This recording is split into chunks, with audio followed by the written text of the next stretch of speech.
Manong Ted, makulimlim na panahon na lang ang nararanasan dito sa Hilaga at Gitnang Luzon. Gayunpaman, nakahanda pa rin ang PDRRMO maging ang kanilang mga equipment ay nakaredy sakali na kailanganin ng tulong.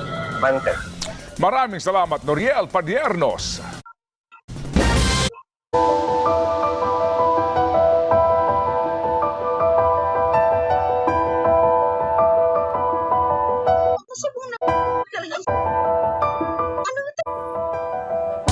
Pinangunahan po ni Pangulong Ferdinand Marcos Jr. ang panunumpa ng kanyang gabinete. May idaraos ding inaugural dinner sa Malacanang ngayong gabi. Live mula sa Malacanang, nagpapatrol Vivian Gulia. Vivian, sino-sino ang dadalo sa inaugural dinner? Bernadette, inaasahang dadalo sa inaugural dinner mamayang alas 7 ng gabi ang mga kapamilya ni pati na ang long weekend. Taon-taon bumibisita ang pamiringan ng mga bayani. Ayon nga sa Grave Services Unit ng Philippine Army ay mas kaunti ang bilang na ito kumpara noong nakaraang taon. Posibleng factors daw dito ay ang katatapos lamang na barangay and sangguniang kabataan elections, pati na ang long weekend. Taon-taon bumibisita ang pamilya ni Saywea sa puntod ng kanilang yumaong lolo sa libingan ng mga bayani sa Taguig City. Isang dating sundalo na nakipaglaban kontra sa mga Hapon noong World War II ang kanilang namayapang mahal sa buhay. Hindi na po namin siya naabutan, but we make sure every year that we pay homage to our lolo.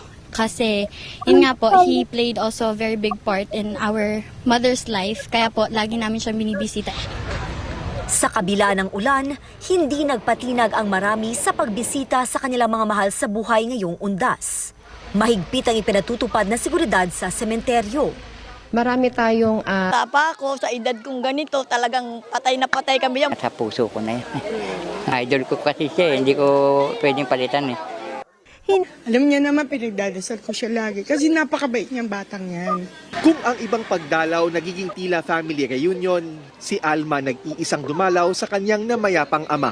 Kahit tagapayatas, ang puntod ng ama pa rin ang kanyang takbuhan kapag siya ay nangungulila.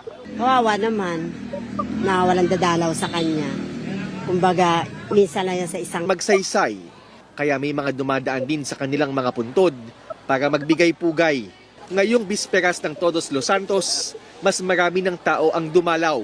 Mahaba ang naging pila sa libreng sakay. Pero abiso ng pamunuan ng sementeryo, posibleng hindi magamit ang libreng sakay bukas kung hindi makakausad dahil sa dami ng mga tao. Pinaalalahanan din ang lahanak niya para mabisita ang nicho ng kanilang mga namayapang kapamilya. Batid kasi nila ang lalim ng bahay.